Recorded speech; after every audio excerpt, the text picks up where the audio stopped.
अन्यदेव आहु विद्या अन्यत आहु अविद्या इति शुश्रुम धीराणाम येनायत विविच्यते। तो इसको अब मैं बोल रहा हूं, तो मेरे साथ साथ आप सब प्लीज इसको दोहराइए। अन्यतेवाहु अन्यतेवाहु विद्या अन्यत आहु अविद्या, सॉरी, अन्यत आहु अविद्या अन्यत आहु अविद्या इति शुश्रुम धीराणाम इति शुश्रुन्धीराणाम् ये ना तत् विविच्यते। येन तत् विविच्यते। बाकी सब भी बोल सकते हैं। अन्यत एव आहु विद्या अन्यत एव आहु विद्या अन्यत आहु अविद्या अन्यत आहु अविद्या इति शुश्रुम धीराणाम इति शुश्रुन्धीराणाम् ये ना तत् विविच्यते। येन तत् विविच्यते। तो इसका चंदी विशेष प्रभुपाद जी ने दिया है यहाँ पे। शील प्रभुपाद की जय। अन्यत, अन्यत अन्यत अर्थात भिन्न, एव अर्थात निश्चय ही, आहु कहा, विद्या ज्ञान के विकास से, अन्यत भिन्न, आहु कहा, अविद्या अज्ञान के विकास से, इति इस प्रकार, शुश्रुम मैंने सुना, धीराणाम धीर व्यक्तियों से, ये जो न हमसे, तत् वह, विवक्षिरे वर्णन किया। इसका अनुवाद है, मनीषियों ने बताया कि ज्ञान के विकास से एक फल प्राप्त होता है, जबकि अज्ञान के विकास से दूसरा भिन्न फल प्राप्त होता है। तो अभी हम लोग मंत्रा 10 पे हैं। तो हमने प्रारंभ किया था ईश स्तुति से। तो ईश स्तुति से लेके जो मंत्र 3 तक था, वो ईश्वर के साथ हम सद्भाव कैसे रखें, उसके विषय में हम लोगों ने चर्चा की। फिर 4 से 8 तक के ईश्वर को आध्यात्मिक दृष्टि से किस प्रकार से समझा जा सकता है, उस पे हम लोगों ने विचार किया। और फिर अब मंत्रा 9, 10 और 11 जो है, सही और गलत विद्या क्या है, ईश्वर को समझने के लिए हम लोग कैसे समझेंगे ईश्वर को, जब तक हमारे को ज्ञान ही नहीं होगा। हम सही विद्या या गलत विद्या में अगर निर्णय नहीं कर पाएंगे, तो इस विषय को हम कैसे समझ पाएंगे। तो मंत्र 9, 10 और 11 जो हैं, वो हमारे को इसके विषय में बताते हैं कि जैसे मंत्र 2, 3, 4 थे, उसमें हमारे को कर्म के विषय में बताया था, है ना। कर्म मतलब 2 और 3 के अंदर में, कि अगर हम ईशावास्य में रह के कर्म करते हैं तो उसका क्या प्रभाव होता है, और ईशावास्य में रहकर नहीं कर्म करते हैं तो क्या प्रभाव रहता है। तो ऐसे ही मंत्र 9 के अंदर में हमारे को अज्ञान और मिथ्या ज्ञान, एक तो अज्ञान के विषय में बताया कि जो अविद्या में है ऑलरेडी, और जो सो कॉल्ड विद्या में है, विद्या नहीं है बेसिकली, वो मिथ्या ज्ञान है, अज्ञान ही है, लेकिन उसको संसारिक ज्ञान बोला जाता है। कि जब हम अज्ञान और मिथ्या ज्ञान की खेती के परिणामों का वर्णन उसके अंदर में हमारे को मिला 9th मंत्र के अंदर में। और मंत्र 10 हमारे को बताता है कि वास्तविक ज्ञान, इनमें से किसी को भी भिन्न परिणाम मिलता है। मतलब 10, ये जो 10th मंत्र है, ये हमारे को बताता है कि वास्तविक ज्ञान कौन सा है हमारे हमारे जीवन के विषय में, हमारे को क्या अपनाना चाहिए, और वास्तविक और भ्रामक ज्ञान के बीच में अंतर क्या है, ये हमारे को समझना जरूरी है। और ये हम किससे सीख सकेंगे। यहाँ पे बताया कि जो धीराणाम है, कि जो व्यक्ति धीर है, वो हमारा मार्गदर्शन कर सकता है। और इसी विचार पे ही इस मंत्र के अंदर में जोर दिया गया है कि एक धीर व्यक्ति से, यहाँ पे जैसे लिखा है, इति शुश्रूम धीराणाम, कि ये हमारे को किससे सुनना है, शुश्रुम अर्थात सुनना है, धीराणाम अर्थात एक धीर व्यक्तियों से, धीर व्यक्ति से जो है वो हमारे को सुनना है। क्योंकि विद्या और अविद्या की साधना से जब हम उसका प्रयास करते हैं, उसको अपने जीवन के अंदर में साधते हैं, तो उसके अलग अलग परिणाम विद्या के और अविद्या के हमारे सामने आते हैं। एक परिणाम होएगा जो आध्यात्मिक ज्ञान विकसित करने से होता है, और दूसरा होएगा कि जो हम उस आध्यात्मिक ज्ञान की अगर हम उपेक्षा करते हैं, तो हमारे को क्या उसका परिणाम जो है वो हमारे को प्राप्त होगा। हमारे जो शास्त्र हैं वो हमारे को बिल्कुल क्लियर इंस्ट्रक्शंस देते हैं कि हम अगर एक प्रकार किस प्रकार का काम करेंगे तो हमारे को कैसा उसका परिणाम जो है वो किस प्रकार का प्राप्त होगा। यदि हम पुण्य कर्म करेंगे तो उसका अच्छा परिणाम होगा, यदि हम पुण्य कर्म नहीं करेंगे तो उसका जो परिणाम है वो एक अलग प्रकार का होगा, और वो हमारे को यू नो वो हमारे को भोगना पड़ेगा। उसके अलावा जो है ये हमारा निर्णय रहता है, ये हमारा निर्णय रहता है कि हम किस प्रकार का ज्ञान या कैसी चीज जो है वो हम एक्सेप्ट करेंगे। तो जब भगवत गीता में भी 18 चैप्टर में जब क्लोजर हो रहा होता है, तो भगवान अर्जुन को भी यही बोलते हैं 18.58 में, यदि तुमने यदि तुम मुझसे भावना भावित होगे तो मेरी कृपा से तुम बद्ध जीवन के सारे अवरोधों को लांग जाओगे, लेकिन यदि तुम मिथ्या अहंकार ऐसी चेतना में कर्म नहीं करोगे और मेरी बात नहीं सुनोगे तो तुम विनष्ट हो जाओगे। तो ये हमारे जो शास्त्र हैं ये हमारे को बहुत क्लियर कट इंस्ट्रक्शंस देते हैं कि हमारे को क्या करना चाहिए और क्या नहीं करना चाहिए। This is called actually these are this is called instruction, विद्या और अविद्या के अंदर में जो अंतर है। अविद्या अर्थात, या इसको हम समझ सकते हैं कि जो हम अपनी इंद्रियों को तृप्त करने के लिए या अपनी इंद्रियों को संतुष्ट करने के लिए जब हम कोई कार्य करते हैं, तो यहाँ पे बेसिकली ज्ञान जो है वो हमारे को इंद्रिय जो सो कॉल्ड ज्ञान है, आज का जो ज्ञान है वो हमारे को प्रेरित करता है कि हम इंद्रिय तृप्ति करें, और उसे बेसिकली उस ज्ञान को हम लोग जो है वो अविद्या के रूप में अंडरस्टैंड उसको हम कर सकते हैं। और जबकि इसके ऑपोजिट में अगर हम देखेंगे विद्या, तो वो हमारे को आध्यात्मिक ज्ञान को समझने में परिपक्व करते हैं हमारे को। तो यहाँ पे बताया गया कि मनीषियों ने बताया है, मनीषी अर्थात के जो धीर व्यक्ति है, धीर व्यक्ति जो है उसने बताया कि ज्ञान के विकास के लिए एक फल प्राप्त होता है, जबकि अज्ञान के विकास के लिए दूसरा ही फल जो है वो प्राप्त होता है। तो ये यहाँ पे जो वर्ड आया है इति शुश्रुम धीराणाम, तो इसको शील प्रभुपाद अपने एक लेक्चर के अंदर में बताते हैं कि इति शुश्रुम धीराणाम का अर्थ है कि सुनना, ध्यान पूर्वक किसी धीर व्यक्ति से सुनना।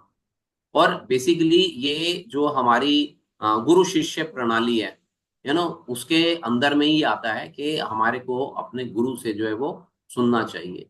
सुनना है अभी हमारे को, इसका कोई ये कोई अनुभव नहीं हो रहा, सुनने से हमारे को कोई अनुभव नहीं होता, यू नो अनुभव का अर्थ होता है, अनुभव से जो हमारे को ज्ञान प्राप्त होता है वो हम समझ चुके हैं कि जो वो बेसिकली जो ज्ञान रहता है वो भौतिक स्तर पे रहता है हमारा, कि जैसे प्रत्यक्ष प्रणाम प्रमाण बोलते हैं हम, या प्रमाण प्रणाम बोलते हैं, या जो अपने एक्सपीरियंस से जो ज्ञान आता है हमारे को। तो ये बेसिकली ये ऐसा जो ज्ञान है ये भौतिक स्तर का ज्ञान है, ये आध्यात्मिक स्तर का ज्ञान नहीं है।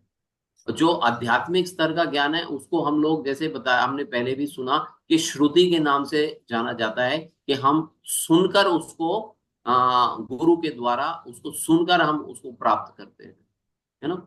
तो हम अपने जीवन के अंदर में देखते हैं, अगर हम सुनते हैं तो हमारी माता हमारे को हमारे पिता के विषय में बताती है। अगर हम भौतिक स्तर पे जानने का प्रयास करते हैं कि हमारे पिता कौन है, तो वो हमारे लिए संभव नहीं है। तो श्रील प्रभुपाद जी बताते हैं जब हमारे लिए अपने पिता को समझना या पिता का पता लगाना संभव नहीं है, तो हमारा आध्यात्मिक आध्यात्मिक पिता कौन है, उसको हम, या परम पिता कौन है, उसको हम कैसे समझ सकते हैं?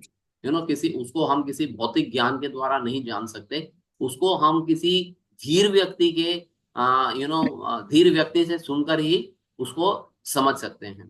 तो यहाँ पे धीर नाम का क्या अर्थ हुआ? धीर का अर्थ हुआ कि धीर व्यक्ति ऐसा कि जिसने अपनी भौतिक इंद्रियों पर नियंत्रण किया हुआ है, या उसकी भौतिक इंद्रियां किसी भी भौतिक प्रभाव से उत्तेजित नहीं होती, उसे धीर व्यक्ति बोला जाता है। अर्थात जैसे कि उसने अपने मन पे नियंत्रण किया हुआ है, अपनी जिह्वा पे नियंत्रण किया हुआ है, अपने क्रोध पे नियंत्रण किया हुआ है, अपने वाणी पे उसने नियंत्रण किया हुआ, अपने जननांगों पे उसने नियंत्रण किया हुआ, उसने अपने पेट पे नियंत्रण किया हुआ है। तो ऐसे व्यक्ति को धीर व्यक्ति बताया जाता है कि जिसने अपने आप को पूर्ण रूप से नियंत्रित किया हुआ है। तो ऐसे में अगर हम पूर्ण नियंत्रित देखते हैं, तो भगवान के विषय में भी अगर हम अंडरस्टैंड करते हैं, तो श्रील प्रभुपाद एग्जाम्पल देते हैं कि जैसे रासलीला में भगवान के पास में, श्री कृष्ण के पास में बहुत सारी गोपियां थी, लेकिन वो विचलित नहीं होते थे कभी भी, है ना। भगवान जो है वो कभी भी विचलित नहीं होते थे, वो सदैव अपनी इंद्रियों पे नियंत्रण रखते थे। तो ये बेसिकली ये जो मंत्र है, ये हमारे को विद्या अविद्या इसके विषय में बताता है, और इसके अंतर को हम इस कैसे समझेंगे कि किसी धीर व्यक्ति के द्वारा हम इसको समझ सकते हैं। तो इसका तात्पर्यशील प्रभुपाद जैसे स्टार्ट करते हैं, जैसा कि भगवत गीता के 13वें अध्याय 13 चैप्टर 8 to 12 श्लोक में उपदेश दिया गया है, मनुष्य को निम्नलिखित विधि से ज्ञान का विकास करना चाहिए। ये आपके सामने 8th 9th 10th 11th और 12th ये 5 श्लोक हैं। इन 5 श्लोकों में भगवान श्री कृष्ण ने बताया है कि ये जो 20 गुण हैं, 20 20 कैरेक्टरिस्टिक्स हैं जो हमारे को अपने अंदर में डेवलप करनी होती हैं, ये जो 20 गुण हैं, अगर हम इनको समझ लेते हैं तो ये ज्ञान है। भगवान कहते हैं कि इसके अतिरिक्त जो कुछ भी है वह अज्ञान है। तो ये क्या क्या विषय हैं जो यहाँ पे भगवान ने बताए हैं, वो यहाँ पे बताते हैं कि विनम्रता हमारे में होनी चाहिए, दंभहीनता होनी चाहिए, अहिंसा, सहिष्णुता, सरलता, प्रामाणिक गुरु के पास में जाना, पवित्रता, स्थिरता, आत्मसंयम, इंद्रित वृत्ति के विषयों का परित्याग, अहंकार का अभाव, जन्म मृत्यु वृद्धावस्था तथा रोग के दोषों की अनुभूति, वैराग्य, संतान, स्त्री, घर तथा अन्य वस्तुओं की ममता से मुक्ति, अच्छी तथा बुरी घटनाओं के प्रति संभाव, मेरे प्रति अनन्य भक्ति, एकांत स्थान में रहने की इच्छा, जन समूह से भी लगाव, आत्म साक्षात्कार की महत्ता को स्वीकारना तथा परम सत्य की दार्शनिक खोज। भगवान कहते हैं कि इन सब को मैं ज्ञान घोषित करता हूं, और इसके अतिरिक्त जो भी है वह सब अज्ञानता है। तो यहाँ पे ये जो लास्ट की लाइन है कि मैं इन सबको ज्ञान घोषित करता हूं, और इनके अतिरिक्त जो भी है वह सब अज्ञान है या वह अविद्या है, भगवान यहाँ पे बताते हैं। तो अब हमारे को क्या अंडरस्टैंडिंग होनी चाहिए, क्या मेरे अंदर में इन गुणों का, ये गुण है इनमें, मेरे अंदर में क्या नहीं है गुण? तो श्रील प्रभुपाद जी ने यहाँ पे इन जो गुण हैं, इन गुणों को 18 या 18 पॉइंट्स में हमारे सामने जो है वो अलग ढंग से एक प्रस्तुति दी है। तो सबसे पहले उन्होंने बताया कि मनुष्य को स्वयं भद्र पुरुष बनकर अन्यों का समुचित सम्मान करना चाहिए, अर्थात विनम्रता। आप यहाँ पे देखोगे तो सबसे पहला है कि विनम्रता होनी चाहिए, ह्यूमिलिटी होनी चाहिए हमारे अंदर में। अब ये ह्यूमिलिटी ऐसी नहीं होनी चाहिए कि मैं बड़ा ही हम्बल होके बोलूं, वो हो प्रभु जी, माता जी, मेरे को तो कुछ भी नहीं आता, मैं तो बड़ा अज्ञानी हूं। This is not humility. ठीक है, ये एक पॉइंट पे ठीक है, बट कई दफा हम देखते हैं कई कई भक्त जो है ना वो हमेशा ही इसी बात को बोलते हैं, but this is not the right way. Humility रहनी चाहिए अपने अंदर में, अपने आप को नीचा समझना चाहिए, लेकिन इतना भी नीचा नहीं समझना चाहिए कि हर समय एक ही बात पे हम लोग विचार करते रहें। तो यहाँ पे बेसिकली ह्यूमिलिटी का अर्थ है कि विनम्रता इस बात से प्रदर्शित होती है कि मैं दूसरों का सम्मान किस प्रकार से मैं कर रहा हूं, विनम्रता। अमानिता अमानिना मान देन कीर्तनया सदा हरि, कि मैं दूसरों को कैसे हम हमारी humility means how can I give pleasure to other person, to other people, मैं दूसरे लोगों को कैसे प्रसन्न रख सकता हूँ। दिस इज बेसिकली ह्यूमिलिटी, ये है विनम्रता का भाव। ये हमारे को अपने अंदर में डेवलप करना चाहिए, है ना। दूसरों के बारे में सोचना, दूसरों को उचित सम्मान देना, ये विनम्रता होनी चाहिए हमारे अंदर में। फिर उसके बाद में सेकंड है, मनुष्य को केवल नाम तथा यश के लिए कभी धर्मात्मा का स्वांग नहीं रखना चाहिए। मतलब ऐसा नहीं है कि मैं यहाँ पे बेसिकली प्रभुपाद यहाँ पे दम्भहीनता को एक्सप्लेन कर रहे हैं, है ना। जो है दम्भहीनता के विषय में बता रहे हैं कि दम्भ का अर्थ है कि कोई व्यक्ति अ, स्वयं का अपना आप को कैसे रिप्रेजेंट कर रहा है ना, अपने आप को कैसे रिप्रेजेंट कर रहा है, एक्चुअल में वो कर क्या रहा है, या कुछ कार्य कर रहा है, या वो सिर्फ एक दिखावा कर रहा है, कि वो प्रिटेंड कर रहा है अपने आप को जैसा वो वैसा है या नहीं है। दम का अर्थ है कि मुझ में गुण नहीं है, फिर भी मैं सम्मान की, दूसरे से सम्मान की आशा कर रहा हूं या उससे डिमांड कर रहा हूं। भगवत गीता में भी ऐसा जानने को मिलता है कि जैसे कि फॉर एग्जाम्पल मैं भगवत गीता के विषय में जानता नहीं हूँ, लेकिन मैं प्रिटेंड कर रहा हूँ कि मैं तो भगवत गीता के विषय में बहुत कुछ जानता हूँ, मैंने 2 श्लोक सीख लिए भगवत गीता के, और मैं बस उसी को ही बता के ऐसा प्रिटेंड कर रहा हूँ कि मैं तो सब कुछ जानता हूँ। ये बेसिकली दम्भहीनता हो गई, है ना, कि जिसके विषय में मैं जानता नहीं हूँ, but still I am expecting respect from others. पूजा लाभ प्रतिष्ठा की मेरे को एक्सपेक्टेशन है कि कोई आए मेरे गले में माला डाले, है ना। ये बेसिकली इसको दम्भहीनता बताया गया है। फिर प्रभुपाद कहते हैं थर्ड तीसरे गुण में कि मनुष्य को अपने शरीर के कार्यों, अपने मन के विचारों या अपने वचनों से कभी दूसरों को परेशानी का कारण नहीं बनना चाहिए। कि ये अहिंसा हो गई, ये भी एक प्रकार की ना। अहिंसा का अर्थ ये नहीं है कि मैंने किसी पशु का, पक्षी का या किसी और को मैंने उसके प्रति मैंने हिंसा नहीं करी, तो वो बेसिकली अहिंसा हो गई। नहीं, वो यहाँ पे श्रील प्रभुपाद जी बहुत गहरे अर्थ या एक गूढ़ अर्थ के साथ में इसको हमारे को बता रहे हैं कि ये बेसिकली इसकी एक गहन परिभाषा हमारे को अहिंसा के विषय में दे रहे हैं कि मनुष्य को अपने कार्यों, मतलब मेरे मेरे जो एक्शंस हैं, मेरी लाइफ में मेरे जो एक्शंस आ रहे हैं, वो, और मेरे मेरे जो वचन आ रहे हैं, या मेरे मन के अंदर में जो विचार आ रहे हैं, वो किसी दूसरे व्यक्ति को परेशान तो नहीं कर रहे हैं, है ना? तो अगर मेरा बोल, मेरी मेरी सोच, मेरे मेरे शब्द जो हैं वो दूसरे को लग रहे हैं, तो बेसिकली अहिंसा ही है। जरूरी नहीं है कि किसी को छुरे के द्वारा ही मारा जाएगा, या किसी को गोली द्वारा ही मारा जाएगा तो वो अहिंसा होगी, है ना। मेरे शब्द कैसे आ रहे हैं, मेरा व्यवहार किस प्रकार से हो रहा है, मेरी बॉडी लैंग्वेज किस प्रकार की हो रही है, ये भी बेसिकली अहिंसा है। फोर्थ में प्रभुपाद बताते हैं कि मनुष्य को अन्यों के द्वारा उकसाए जाने पर भी धैर्य बनाए रखना सीखना चाहिए। ये हो गया सहिष्णुता, सहनशीलता, के भगवत गीता के सेकंड और 14 श्लोक के अंदर में भगवान बोलते हैं ना, मात्रा स्पर्शास्तु कौन्तेय शीतो उष्ण सुख दुखदा। ये वाला जो श्लोक है, इसमें श्री प्रभुपाद बताते हैं कि एक व्यक्ति को कैसे जो है सहनशीलता अपने अंदर में डेवलप करनी चाहिए। फिर है मनुष्य को अन्यों के साथ व्यवहार में छल से बचना चाहिए।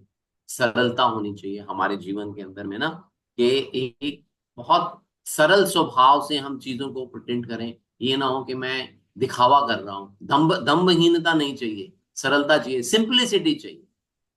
जीवन के अंदर में क्या चाहिए, बहुत ही सिंप्लिसिटी चाहिए हमारे को। सादा जीवन उच्च विचार, जिसको कि हम लोग बोलते हैं। फिर प्रमाणिक गुरु, मनुष्य को ऐसा प्रमाणिक गुरु खोजना चाहिए जो उसे क्रमशः आध्यात्मिक साक्षात्कार की अवस्था तक ले जा सके। उसे ऐसे गुरु का शरणागत बनकर उसकी सेवा करनी चाहिए और यथावश्यक प्रश्न पूछने चाहिए। तो ये भगवत गीता के अंदर में 4.34 आता है, तद विद्धि प्रणिपातेन परिप्रश्नेन सेवया उपदेशयन्ति ते ज्ञानम ज्ञानम तत्व दर्शनम। के आपको किसी ऐसे व्यक्ति के पास में जाकर उसकी सेवा करनी चाहिए, एक प्रमाणिक गुरु की, उससे जिज्ञासा करनी चाहिए। तो ये सारे गुण जो हैं वो हमारे को डेवलप करने हैं जब हम गुरु के पास में जाएं, कि जिज्ञासा कैसे करें, उसकी सेवा कैसे करें, अपने आप को हम समर्पित कैसे करें अपने गुरु को। तो ये हमारा कार्य रहता है। तो गुरु का हमारे आध्यात्मिक जीवन के अंदर में एक बहुत बड़ा रोल जो है ना वो प्ले करते हैं। तो गुरु का एक्चुअल में जो कार्य रहता है ना, वो रहता है छिदंती, कि हमारे अंदर में जो भी जो भी नेगेटिविटीज हैं, या जो हमारे अंदर में जो भी डेफिशिएंसीज हैं, यू नो उनको उनको दूर करना। और हमारे को, गुरु का अर्थ हो गया वह व्यक्ति जो हमारे को हमारे दोषों को उजागर कर सके, हमारे सामने लाके रख सके, और हम फिर उस पर वर्किंग कर सके। दिस इज कॉल्ड बेसिकली गुरु। ये गुरु का कार्य रहता है। और गुरु कैसा होना चाहिए, कि एक दफा जॉर्ज हैरिसन ने शिला प्रभुपाद जी से पूछा, कि क्योंकि जॉर्ज हैरिसन, उससे जब शिला प्रभुपाद जी से मुलाकात हुई उनकी, तो जॉर्ज हैरिसन बहुत सारे यू नो जो स्पिरिचुअल मास्टर्स होते हैं, या जो गुरु टाइप के जो लोग होते हैं, उनसे काफी मिल चुका हुआ था जॉर्ज हैरिसन। और वो भगवत गीता भी पढ़ चुका हुआ था, और उसको थोड़ा सा आध्यात्मिक ज्ञान भी था, उसको कृष्ण के प्रति, भगवान कृष्ण के प्रति लगाव भी था। तो उन्होंने शील प्रभुपाद जी से पूछा कि गुरु का क्या अर्थ हुआ, गुरु का क्या अर्थ है। तो शील प्रभुपाद जी ने बहुत सुंदर उसका उनको उत्तर दिया, कि गुरु का अर्थ है ऐसा व्यक्ति जो कृष्ण के साथ में एडिक्टेड है, जिसको कृष्णा की एडिक्शन है। एडिक्शन का अर्थ हुआ कि यू नो जैसे हम लोग बोलते हैं ना, ड्रग एडिक्टेड होता है कोई। Addiction is not a you know nice word basically, but यहाँ पे जब हम एडिक्शन वर्ड बोल रहे हैं तो वो भगवान के प्रति एडिक्शन है। तो ऐसा व्यक्ति जिसको भगवान के प्रति एडिक्शन हो चुकी हुई है, कि वो उसके बगैर रह ही नहीं सकता, ऐसा व्यक्ति है, जो ऐसे व्यक्ति को आप गुरु बना सकते हो। तो जॉर्ज हैरिसन ने आपको प्रसन्नता होगी कि शील प्रभुपाद जी को अपना गुरु माना, और उसने बहुत सारी डोनेशन या दूसरी चीजें जो हैं, फेवरेबल चीजें जो हैं, वो इस्कॉन के लिए करी। तो बेसिकली गुरु जो है वो एक जो गुरु शिष्य जो परंपरा है, जो उस परंपरा में आना चाहिए। तो guru has got a very you know very very important role in one spiritual life. फिर सेवंथ में बताते हैं कि आत्म साक्षात्कार के पद तक पहुंचने के लिए मनुष्य को प्रमाणिक शास्त्रों तथा निर्दिष्ट विधि विधानों का पालन करना चाहिए। तो इसका क्या अर्थ हुआ, कि हमारे अंदर में पवित्रता होनी चाहिए, स्थिरता होनी चाहिए, आत्म संयम होना चाहिए, है ना। और इस प्रकार के जो गुण हैं, जब हम इन गुणों को अपने अंदर में स्थापित करेंगे, है ना, और इंद्रिय तृप्ति के विषयों का परित्याग करना। तो ये सारी चीजें जब हमारे अंदर में डेवलप होंगी तो हमारा जो जीवन का लक्ष्य है, यहाँ पे जैसे श्री प्रभुपाद जी बता रहे हैं कि आत्म साक्षात्कार के पथ पे पहुंचने के लिए, तो हम लोग तभी आत्म साक्षात्कार या सेल्फ रियलाइजेशन के पद पे पहुंच पाएंगे कि जब हम गुरु, साधु, शास्त्र, इन चीजों का हम गंभीरता के साथ में पालन करेंगे। और जब हम गंभीरता के साथ में पालन कैसे करना है कि अपने अंदर में पवित्रता बना के रखनी है, अपने अंदर में स्थिरता बना के रखनी है, अपनी आत्म संयम रखना है इंद्रियों के प्रति। तो 8वें में बताते हैं कि मनुष्य को प्रमाणिक शास्त्रों के सिद्धांत में दृढ़ रहना चाहिए। अहंकार नहीं करना चाहिए हमारे को अपने ऊपर कि हाँ मैं इतने शास्त्र जानता हूँ। जैसे कुछ लोग है ना, कुछ लोग अपने आप को बताते हैं द्विवेदी हैं, कुछ त्रिवेदी हैं, कुछ क्या बोलते हैं उसको, चतुर्वेदी हैं। तो वो बड़े हम लोगों से जब मुलाकात करते हैं तो बड़े गर्व के साथ में बताते हैं। लेकिन उनको पूछो कि हाँ जी, द्विवेदी के आप कम से कम 2 वेद तो जानते ही होंगे, यहाँ त्रिवेदी आप 3 वेदों के विषय में जानते होंगे, चतुर्वेदी हैं तो आप 4 वेदों की, उनको कोई जानकारी भी नहीं है, वेदों के विषय में जानकारी नहीं है। तो मनुष्य को इस प्रकार का जो अहंकार जो है वो अहंकार नहीं होना चाहिए अपने अंदर में। सरलता, जैसे अभी हमने बोला कि सरलता होनी चाहिए। फिर प्रभुपाद 9th में बताते हैं कि मनुष्य को आत्म साक्षात्कार में बाधक आदतों को पूर्णता छोड़ देना चाहिए। कि क्या करना चाहिए, अनुकूल संकल्पा प्रतिकूल वर्जनम रक्ष स्थिति विश्वासो गोत्र वर्णम तथा आत्मनिरपेक्ष शाक्तिक्यम छड़ विद्या शरणागति। कि जो शरणागति के जो 6 गुण हमारे को, या जो 6 इंस्ट्रक्शंस बताई गई हैं, तो बेसिकली उन इनको हमारे को अपने जीवन के अंदर में अडॉप्ट करना है। कि जो चीजें हमारे को हमारे आत्म साक्षात्कार के लिए, या हमारे गुरु शिष्य के संबंध में, या हमारा जो भगवान के साथ में संबंध है उसके बीच में जो चीजें रुकावटें आ रही हैं या जो अनुकूल नहीं हैं, उनका परित्याग हमारे को कर देना चाहिए। फिर 10th में बता रहे हैं कि मनुष्य को शरीर पालन के लिए आवश्यकता से अधिक नहीं ग्रहण करना चाहिए। ये हमारे को, जो हमारा सबसे पहला जो मंत्र है, ईशावास्य इदम सर्वम यत्किंचित जगत्याम जगत, ये हमारे को उसको फॉलो करने के लिए यहाँ पे इंस्ट्रक्शन दे रहा है कि आपको जितनी जरूरत है आप उतना एक्सेप्ट करो, उसके अतिरिक्त आपको एक्सेप्ट करने की कोई जरूरत नहीं है।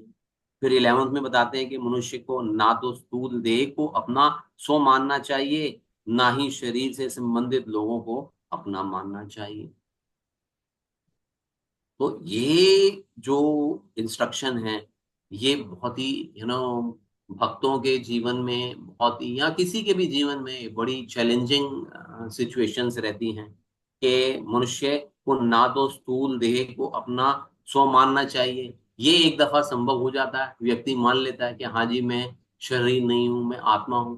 जबकि वो आत्म साक्षात्कार के स्तर पे नहीं मानते हम इसको। हम लोग इसको केवल बाहरी तौर पे हम लोग इसको एक्सेप्ट करते हैं। हम में से शायद ही कुछ लोगों ने ऐसा एक्सपीरियंस किया हो कि मैं आत्मा हूं।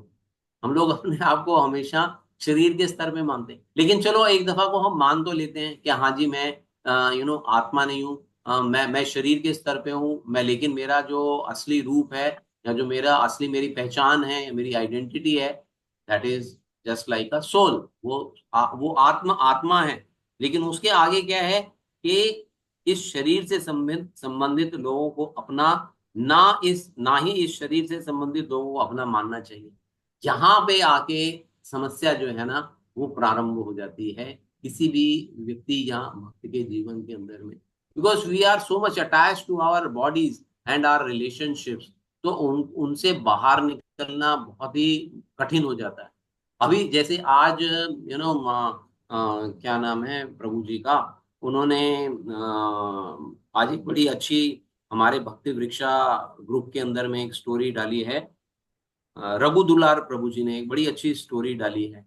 तो उसमें उन्होंने बताया कि नारद मुनि एक सेठ के पास में जाते हैं, तो सेठ बड़ा प्रसन्न होके उनको एक गिलास दूध पिला देता है। तो वो प्रसन्न होके नारद जी पी लेते हैं दूध, लेकिन दूध पी लेते हैं तो उनके प्रति उनकी लाइबिलिटी हो जाती है। तो वो अब उसको ले जाना चाहते हैं कि अब तुम मेरे साथ में वैकुंठ चलो। तो कहता है आप घूम के आओ, मैं आपको वैकुंठ ले चलूंगा।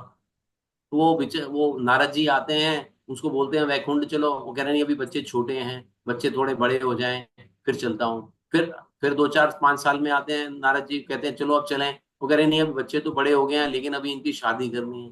वो कहते हैं अच्छा चलो जी ठीक है, इनकी शादी के बाद में आ जाता हूँ। शादी के बाद में आते हैं कि नहीं, अभी थोड़ा सा और समय लगेगा। तो इस प्रकार उसकी मृत्यु हो जाती है। मृत्यु होने के बाद में फिर बताते हैं कि जी वो बैल बन जाता है। फिर बैल के पास में महाराज जी आते हैं, फिर बैल की भी मृत्यु हो जाती है। फिर वो कुत्ता बन जाता है। फिर वो कुत्ते के पास में आते हैं नारद मुनि जी, फिर कुत्ते की भी मृत्यु हो जाती है। फिर कुत्ते के बाद में फिर वो सांप बन जाता है। फिर सांप के पास में आते हैं नारद जी।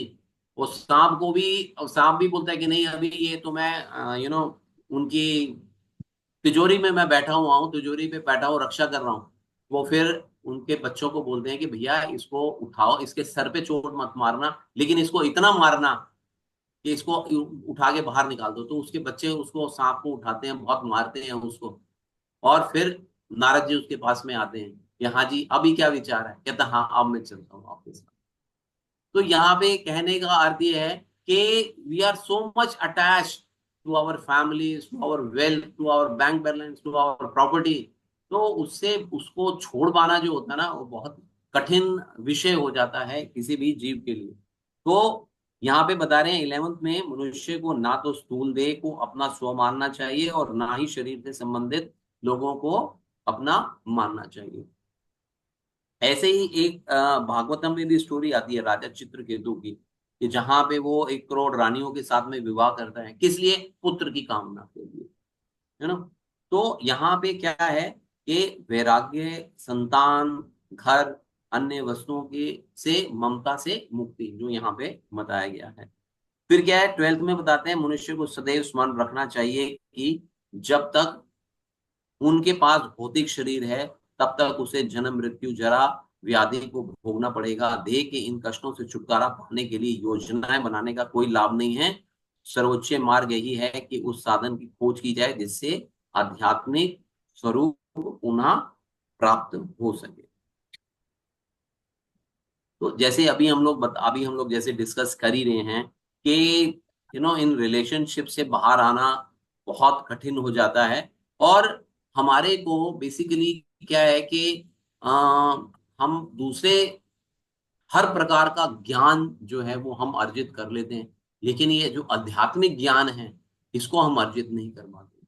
चूंकि हम लोग इस आध्यात्मिक ज्ञान को अर्जित नहीं कर पाते हैं, इसलिए हमारा जो दिमाग है वो कभी भी यहाँ से जन्म, मृत्यु, जरा, व्याधि, इन कष्टों से बाहर निकलने के हमारे मन के अंदर में विचार ही नहीं आता। हम लोग जो अपने हमारे जीवन के अंदर में जो दैनिक समस्याएं हैं, हाँ जी, बच्चों को पढ़ाना है, बिजली का बिल पे करना है, बच्चों की शादी करनी है, ये करना है, वो करना है, मेरा लैपटॉप खराब हो गया, मेरे को बिजली का बिल जमा करा दूं। इन समस्याओं से ही हम लोग बाहर नहीं आ पाते। जब इन समस्याओं से जब हम लोग बाहर आएंगे तभी तो हम लोग अपने विषय में सोच पाएंगे। ये सोचना कि मेरे साथ में ये जो प्रॉब्लम्स आ रही हैं वो क्यों आ रही हैं, why I am facing, why I am suffering, why all these things are happening with me. ये सारे विचार जब तक हमारे अंदर में नहीं आएंगे तब तक हम लोग आत्म साक्षात्कार के स्तर पे नहीं पहुंच पाएंगे।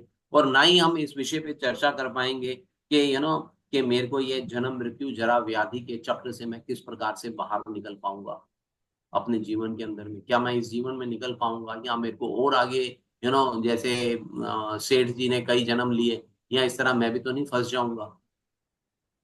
फिर 13 में बताते हैं कि मनुष्य को आध्यात्मिक उन्नति के लिए जीवन की जितनी आवश्यकताएं हैं उनसे अधिक के प्रति आसक्त नहीं होना चाहिए। फिर 14 में मनुष्य को स्त्री, संतान तथा घर के प्रति शास्त्रों की आज्ञा से अधिक आसक्त नहीं होना चाहिए। ठीक है, क्योंकि जब हम एक परिवार में रहते हैं तो प्रेम या एक संबंध जो है वो डेफिनेटली स्थापित हो जाता है हमारा। लेकिन हमारे शास्त्र जो हैं वो हमारे को पूरी की पूरी हर चीज के विषय में इंस्ट्रक्शंस देते हैं कि हमारे को जीवन में किस स्तर तक, किस रिलेशनशिप के अंदर में हमारे को जाना चाहिए। मनुष्य को मन द्वारा उत्पन्न इष्ट और अनिष्ट की भावनाओं से सुखी या दुखी नहीं होना चाहिए। अर्थात यहाँ पे जैसे बताया गया है कि अच्छी तथा बुरी घटनाओं के प्रति संभाव, कि जैसा भी मेरे साथ में हो रहा है, जो कुछ भी घट रहा है, I am accepting this, you know, no arguments, कोई बात नहीं, जो कुछ भी कर रहा, जो कुछ भी हो रहा है, हो सकता है कि मेरे कुछ पूर्व जन्मों के कर्मों के कारण हो रहा हो, या मेरे प्रेजेंट कर्मों के कारण हो रहा हो, यू नो। तो चीजें जैसी भी आ रही हैं मेरे जीवन के अंदर में, उनको मैं एज इट इज एक्सेप्ट करूँ विदाउट एनी आर्गुमेंट्स। फिर मनुष्य को भगवान श्री कृष्ण का अनन्य भक्त बनना चाहिए। तो यहाँ पे जैसे जैसे यहाँ पे भगवान ने जो 20 इंस्ट्रक्शंस दी, इसमें एक ही इंस्ट्रक्शन है, एक ही इंस्ट्रक्शन है which is the most important, most important. भगवान, अगर हम उस एक इंस्ट्रक्शन को फॉलो कर लेते हैं, या उस एक गुण को हम अपने जीवन के अंदर में अडॉप्ट कर लेते हैं, तो बाकी के गुण जो हैं वो ग्रेजुअली हमारे अंदर में अपने आप ही डेवलप हो जाते हैं। बाकी 19 गुण जो हैं हमारे अंदर में अपने आप ही धीरे धीरे डेवलप हो जाते हैं। एक गुण कौन सा है? तो भगवान ने यहाँ पे बताया, भगवान ने बताया कि मेरे प्रति निरंतर अनन्य भक्ति। ये 20 में से केवल एक ऐसा गुण है जो बाकी सारे गुणों को डेवलप करने की शक्ति रखता है, कि मेरे प्रति निरंतर अनन्य भक्ति। तो यहाँ पे 16 पॉइंट में प्रभुपाद यहाँ पे बता रहे हैं कि मनुष्य को भगवान श्री कृष्ण का अनन्य भक्त बनना चाहिए, तथा पूर्ण मनोयोग से उनकी सेवा जो है वो करनी चाहिए। भगवत गीता के 7.1 में भी भगवान बोलते हैं, मैं आसक्त मना, कि अपने मन को मेरे साथ आसक्त करो, है ना, अपने मन को मेरे साथ में आसक्त करो। और फिर उसके बाद 18.65 में भी इंस्ट्रक्शंस देते हैं भगवान इसी प्रकार का।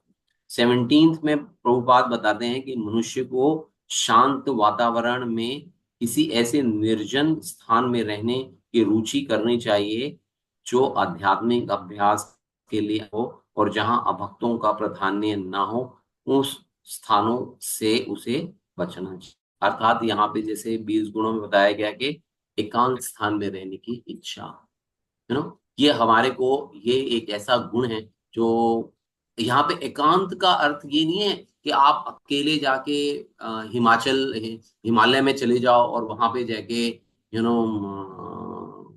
तपस्या जो है वो करने। यहाँ पे एकांत का अर्थ है जो लाइक माइंडेड पीपल के पास में, या आपके, हमारे और आपके जैसे विचारधारा के जो लोग हैं उनके साथ में रहना भी एक प्रकार का एकांत होता है, you know. when we are with like minded people, so that is also called एकांत। एकांत मीन्स के जहां पे हम लोग बैठ के कीर्तन कर रहे हैं सब लोग, वो एकांत, एकांत हो गया, वो भी हमारे लिए एकांत हो गया।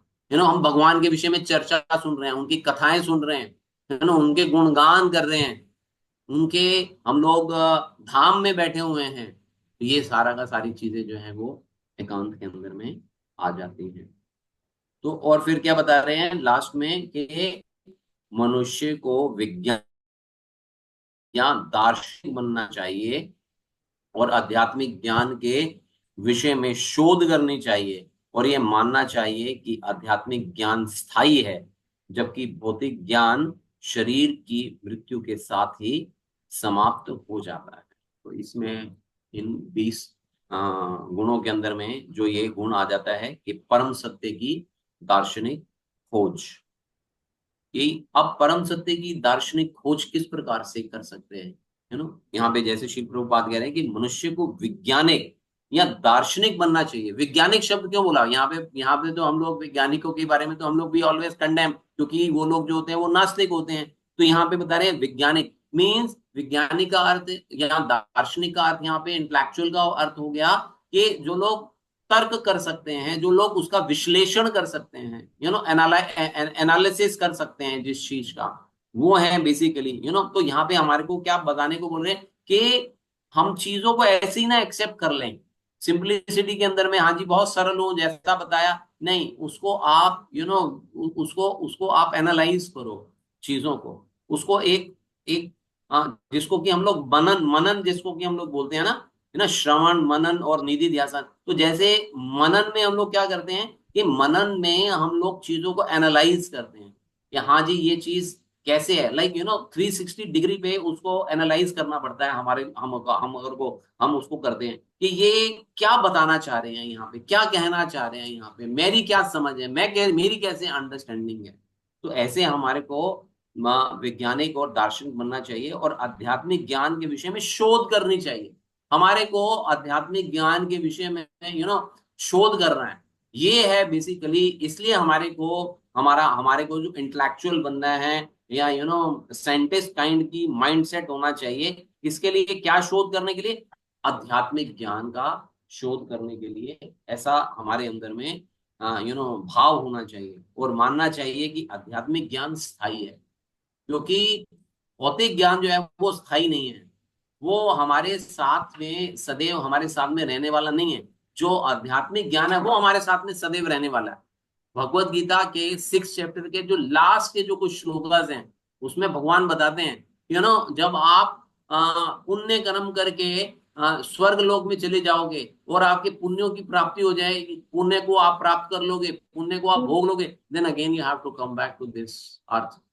तब आपको इस यहाँ पे पृथ्वी लोक में दोबारा से वापस आना पड़ेगा। ठीक है। और जो आप आध्यात्मिक ज्ञान अर्जित कर लोगे, जो आप आध्यात्मिक ज्ञान अर्जित कर लोगे, तो वो जो विद्या है वो आपके साथ नहीं रहने वाली।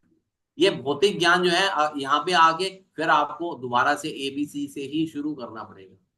Where as in spiritual life, और अगर बाई चांस अगर हम भक्ति करते हुए किसी पॉइंट पे शरीर छोड़ देते हैं, तो जिस पोजीशन पे हमने भक्ति कर रखी है या जितनी परिपक्वता हमारे अंदर में भक्ति में आई है, उसी उसी से आगे हम लोग बढ़ पाएंगे। हमारी भक्ति ये नहीं है कि हमारे को दोबारा से ए से शुरू करना पड़ेगा, लेकिन भौतिक ज्ञान जो है हमारे को ए से शुरू करना पड़ेगा। आध्यात्मिक ज्ञान में हमने लेट से अगर हम जे तक पहुंच गए हैं, तो then we will start from J, not from A. तो this is the benefit of spiritual life, ये बेनिफिट हमारे को मिलता है। तो शील प्रभुपाद उसके बाद में बताते हैं कि ये 18 बातें मिलकर एक क्रमिक प्रक्रिया का निर्माण करती हैं जिसके द्वारा असली ज्ञान विकसित किया जा सकता है। लेकिन इससे भिन्न अन्य सारी विधियां अविद्या की कोटि में मानी जाती हैं। इसके अतिरिक्त जो भी ज्ञान है, भगवान यहाँ पे भी बता रहे हैं 13.8 से 12 में कि इनके अतिरिक्त जो कुछ भी है वह सब क्या है, वह अज्ञान है। अब यहाँ पे शील प्रभुपाद जो हैं वो भक्ति विनोद ठाकुर की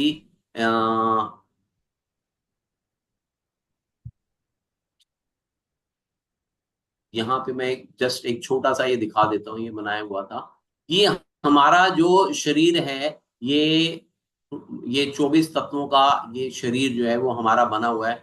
5 हमारे स्थूल तत्व हैं, 5 विषय इंद्रियां हैं हमारी, और 5 ज्ञान इंद्रियां हैं, 5 कर्म इंद्रियां हैं, उसके अतिरिक्त मन बुद्धि अहंकार और ये कंटामिनेटेड कॉन्शियसनेस या दूषित चेतना जो होती है हमारी, ये इन तत्वों का हमारा शरीर जो है ना, इन 24 तत्वों से मिलकर हमारा शरीर जो है वो बनता है। तो ये बेसिकली जीव आत्मा इन 24 तत्वों से जो है ना वो बंधा हुआ है। ये जो 24 एलिमेंट्स हैं इनसे ये जीव जो है वो बंधा हुआ है। और ये जो है ज्ञान के प्रकाश से जीवात्मा मुक्त हो सकता है। विद्या अगर हमारे पास में आएगी, ज्ञान, ज्ञान को हम किस स्तर पे देखते हैं। अगर हमारा ज्ञान जो है वो आध्यात्मिक ज्ञान, भौतिक ज्ञान नहीं, आध्यात्मिक ज्ञान के प्रकाश से अगर हम चीजों को देखते हैं, गुरु साधु शास्त्र को अंडरस्टैंड करते हैं, चीजों को समझने का प्रयास करते हैं, then we can become free from this material bondage, and we can be transformed from here to spiritual world. तब हम यहाँ से निकल के आध्यात्मिक जगत के अंदर में जा सकते हैं। तो यहाँ पे श्रील भक्ति विनोद ठाकुर क्या बता रहे हैं कि भौतिक ज्ञान के सारे भेद माया के बाह्य स्वरूप मात्र हैं। ये भौतिक ज्ञान क्या है कि हमारे को बेसिकली इस भौतिक जगत के अंदर में बांध के रखता है। इनके विकास से कोई भी व्यक्ति एक गधे से बेहतर नहीं बन पाता। ये मैं नहीं बोल रहा हूं, ये श्रील भक्ति विनोद ठाकुर जो हैं, जो कि छठ गोस्वामियों के बाद में सातवें गोस्वामी के रूप में माने जाते हैं, वो उनका मत है कि भौतिक ज्ञान के सारे भेद माया के बाह्य स्वरूप हैं, और इसको पढ़ने से या इसको ज्ञान प्राप्त करने से एक व्यक्ति क्या है, एक गधे से बेहतर जीवन नहीं। यही सिद्धांत यहाँ श्री उपनिषद में बताया जाता है। भौतिक ज्ञान की प्रगति से आधुनिक आदमी केवल गधा बनता है। कतिपय भौतिकतावादी राजनीतिज्ञ अध्यात्म के बहाने सभ्यता की वर्तमान पद्धति को आसुरी बताकर उसकी निंदा करते हैं, लेकिन दुर्भाग्यवश वे वास्तविक ज्ञान के अनुशीलन के विषय में परवाह नहीं करते, जैसा कि भगवत गीता में वर्णन किया गया है। इस प्रकार वे आसुरी परिस्थिति को नहीं बदल सकते। बेसिकली जो हमारे जो पॉलिटिशियंस हैं, दे आर नॉट बेसिकली राज ऋषि नहीं है ये लोग। जैसे कि भगवत गीता के 9 चैप्टर में बताया गया ना, राज विद्या राजगुह्यम, तो राज विद्या राजगुह्यम। तो यहाँ पे जो हमारे जो पॉलिटिशियंस हैं, दे आर नॉट राज ऋषि, दे आर नॉट राज ऋषि। राज ऋषि का अर्थ हुआ कि जो राज्य भी कर रहा है और हृदय से या ज्ञान से ऋषि भी है, भगवान अध्यात्म के विषय में जानता है। तो अभी पॉलिटिशियन जो है, they are basically self centred. वो ठीक है, लोगों के हित में कुछ कार्य करते हैं, कुछ पुण्य कर्म करते हैं, लेकिन वो पूर्ण रूप से राज ऋषि नहीं है। तो ऐसे पॉलिटिशियन जो हैं, वो बहुत सारी चीजें बताते हैं, और यहाँ पे बता रहे हैं कि दूसरी चीजों के वो निंदा भी करते हैं, लेकिन उनको स्वयं कोई ज्ञान नहीं है, तो वो किसके विषय में और क्या चीज बता पाएंगे, है ना। तो ये जो पैराग्राफ है हमारे को अविद्या के जो अवांछनीय गुण हैं उससे हमारे को अवगत कराता है। अब हमारे को जो नेक्स्ट पैराग्राफ है, वो हमारी जो आधुनिक विश्वविद्यालय हैं, वो उनका क्या स्वरूप है उसके विषय में बताएंगे। कोई पढ़ेगा थर्ड वाला? हाँ पढ़िए अनुकूला भाव माता जी, पढ़िए अनुकूला भाव माता जी, पढ़िए। आधुनिक समाज में एक बालक भी, आवाज नहीं आ रही माता जी, माता जी आवाज नहीं आ रही आपकी।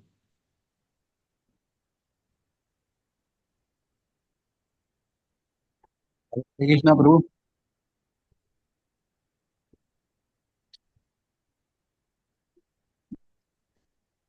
हमको हरे कृष्णा प्रभु। कीर्तिदास जी आप पढ़ लीजिए। आधुनिक समाज में एक बालक भी अपने आप को आत्मनिर्भर समझता है और अपने गुरुजनों का सम्मान नहीं करता। हमारे विश्वविद्यालयों में तुष्टिपूर्ण शिक्षा प्रदान किए जाने से विश्व भर के लड़के गुरुजनों के लिए सिरदर्द बने हुए हैं। इस प्रकार श्री ईशोपनिषद दृढ़ भाव से चेतावनी देती है कि अविद्या की संस्कृति विद्या से भिन्न है। यह कहा जा सकता है कि विश्वविद्यालय अविद्या के ही केंद्र हैं। फलस्वरूप विज्ञानी जन अन्य देशों का नामो निशान मिटा देने के लिए घातक अस्त्र शस्त्रों की खोज करने में व्यस्त है। आज विश्वविद्यालय के छात्रों को न तो ब्रह्मचर्य के नियमों की शिक्षा दी जाती है, न ही शास्त्रीय आदेशों में उनकी श्रद्धा रह गई है। धर्म के सिद्धांतों की शिक्षा केवल नाम तथा यश के लिए दी जाती है, व्यवहार में लाने के लिए नहीं। इस प्रकार न केवल सामाजिक तथा राजनीतिक क्षेत्रों में अपितु धर्म के क्षेत्र में भी मनोमालिन्य मालिन्य व्याप्त व्याप्त है। व्याप्त जन है। ठीक है समाज प्रभु जी, thank you thank you thank you प्रभु जी। तो यहाँ पे बेसिकली जो अभी अभी जो प्रेजेंट सिनेरियो जो अभी चल रहा है, स्कूल्स का, कॉलेजेस का, सोसाइटी का, यहाँ पे उसके विषय में श्रील प्रभुपाद हमारा ध्यान जो है वो आकर्षित करते हैं कि आज की जो शिक्षा प्रणाली है और जो पहले की जो शिक्षा प्रणाली थी उसके अंदर में बहुत अंतर होता था। नाउ वी बिलीव इन को education. Nowadays we believe in co-education, although जब हम अगर अपनी संस्कृति में अगर हम जाते हैं या शास्त्रों के अध्ययन में अगर हम जाते हैं तो वहां पे कभी भी कहीं पे भी हमारे को को एजुकेशन जो है वो नहीं सुनने को मिलती है। तो एक जो बच्चा है वो पढ़ने के लिए जाता है गुरुकुल में, है ना, गुरुकुल में जाता है और एक सर्टन एज तक ब्रह्मचर्य का पालन करता है, गुरु के निर्देशों का पालन करता है, फिर वो गृहस्थ आश्रम के अंदर में प्रवेश कर सकता है अगर उसने कोई दूसरा अन्य ब्रह्मचर्य आश्रम को उसने अगर कंटिन्यू नहीं करना। और यहाँ पे वहां पे क्या है कि गुरु का सम्मान होता है, गुरु के साथ में एक गुरु को एक पोजीशन होती है गुरु की उसके शिष्य के जीवन के अंदर में। बट अगर हम आज के सिनेरियो में अगर हम चीजों को आज के परिप्रेक्ष्य में अगर हम चीजों को देखते हैं तो वो ज्ञान नाम की चीज या जो एक श्रद्धा है अपने गुरुजनों के प्रति, वो पॉसिबल ही नहीं है, वो हमारे को देखने को ही नहीं मिलती है। बच्चे जो हैं वो अपने गुरु को कॉपी करने का प्रयास करते हैं, उनकी नकल, कॉपी इन द सेंस कि उनको नकल नकल करते हैं उनकी, they can challenge, they challenge there teacher. पहले आज की डेट के अंदर में एक जो गुरु जो है वो शिष्य को हाथ नहीं लगा सकता, उससे प्रश्न नहीं कर सकता, उसको कुछ बोल नहीं सकता, मारने की तो बात बहुत दूर की चली गई। कोई गुरु जो जो है वो अपने शिष्य को मार देगा, थप्पड़ मार देगा या कुछ और कर देगा, उस बात का तो प्रश्न ही नहीं उठता आज के सिनेरियो के अंदर। पेरेंट्स जो है वो इमीडिएटली स्कूल में चले जाते हैं, चैलेंज कर लेते हैं। कॉलेजेस में है तो वहां पे भी इस प्रकार की चीजें हो जाती हैं। तो जो करंट सिनेरियो है वो बहुत ही भयानक स्वरूप है उसका, आज की जो शिक्षा है। तो इसमें बता रहे हैं प्रभुपाद कि विश्व भर के लड़के गुरुजनों के लिए सिरदर्द बने हुए हैं।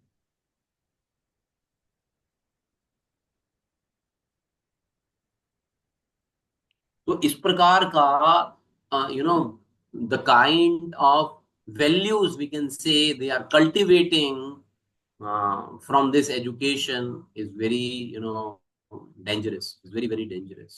ये इस प्रकार की वैल्यूज जो हैं, यहाँ क्या बोलेंगे वैल्यूज को, हिंदी में क्या बोलेंगे वैल्यूज को?